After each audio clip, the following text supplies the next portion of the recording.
A'udzu billahi minasy syaithanir rajim. Bismillahirrahmanirrahim.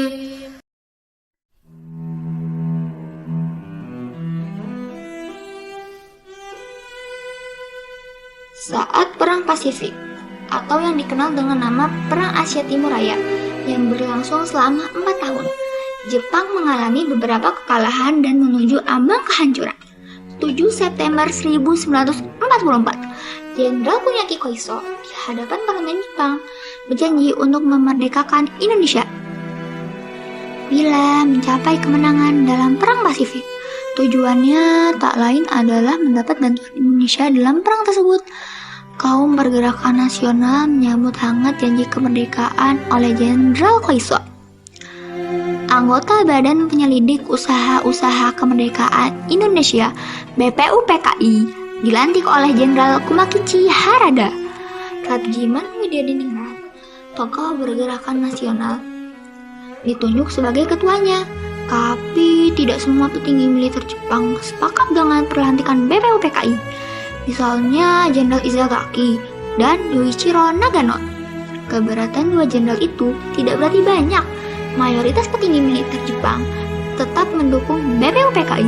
Sidang BPUPKI dari 29 Mei sampai 1 Juni 1945 pun berjalan dengan mulus. Setelah bersidang 2 kali, kerja BPUPKI berakhir dengan baik, sesuai harapan Jenderal Kumakichi Harada. BPUPKI lalu dibubarkan oleh Jenderal Terauchi Hisaichi, diganti jadi Panitia Persiapan Kemerdekaan Indonesia (PPKI) 7 Agustus 1945. 21 nama anggota PPKI diumumkan. Sebagian besar berasal dari BPUPKI. Mereka sudah bersiap sidang pada 16 Agustus 1945. Soekarno, Hatta, dan Rajiman Widyadiningrat, wakil PPKI, terbang ke Dalat, Vietnam, 12 Agustus 1945. Di tengah kabar pengeboman Hiroshima dan Nagasaki di Jepang, Jenderal Hisaichi Terauchi, Panglima Angkatan Perang Jepang di Asia Tenggara, menyambut hangat kedatangan mereka. Jenderal Terauchi berkata bahwa PPKI bisa segera memproklamasikan kemerdekaan Indonesia. Kabar gembira tepat pada hari ulang tahun Hatta. Mereka semua senang, kemerdekaan sudah di depan mata. Sepulang dari Vietnam, sejumlah pemuda dari organisasi Angkatan Pemuda Indonesia (API) membawa Soekarno dan Hatta ke Rengas Dengklok. Pagi hari 16 Agustus 1945, dalihnya, situasi Jakarta sedang genting, Bung. Pemuda mendesak Soekarno dan Hatta segera memproklamasikan kemerdekaan Indonesia. Jepang sudah menyerah, kata para pemuda. Soekarno dan Hatta terkejut, tapi Soekarno enggan memenuhi permintaan para pemuda. Menurut Soekarno dan Hatta, proklamasi kemerdekaan harus melalui rapat PPKI. Pemuda akhirnya memulangkan mereka ke Jakarta sore harinya. Sepulang dari Rengas Dengklok, Soekarno dan Hatta hendak bersidang dengan PPKI di Hotel Des Indes, Jakarta. Tapi Jepang melarangnya. Perubahan situasi mengarahkannya rapat persiapan kemerdekaan ke Rumah Laksamana Maeda, perwira Angkatan Laut Jepang. Di tempat inilah, dalam sebuah ruangan, Soekarno, Hatta, dan Ahmad Subarjo merumuskan naskah proklamasi kemerdekaan tanpa gangguan dari Jepang.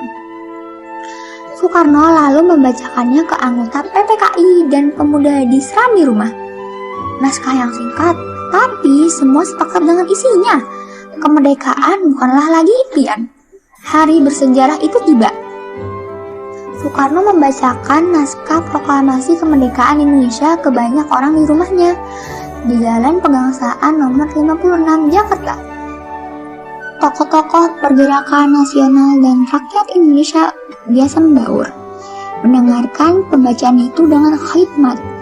Setelah itu, bendera merah putih jahitan Fatmawati, istri Soekarno, dinaikkan perlahan. diiringi lagu Indonesia Merdeka. Penghormatan pun diberikan. 17 Agustus 1945, Indonesia akhirnya merdeka. Ini bukanlah pemberian, melainkan hasil perjuangan dari seluruh rakyat Indonesia. Proklamasi kemerdekaan mengantar bangsa Indonesia bergelut dengan cerita baru.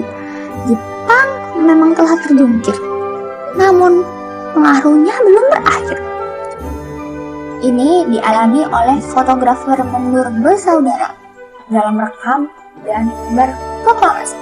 Jepang menghancurkan kamera Alex Mundur, sang kakak.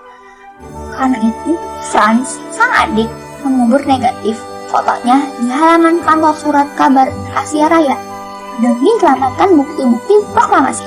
Di tempat lain, pewarta berhasil mengabarkan proklamasi lewat media cetak, juga melalui siaran radio dengan menggunakan beragam bahasa daerah.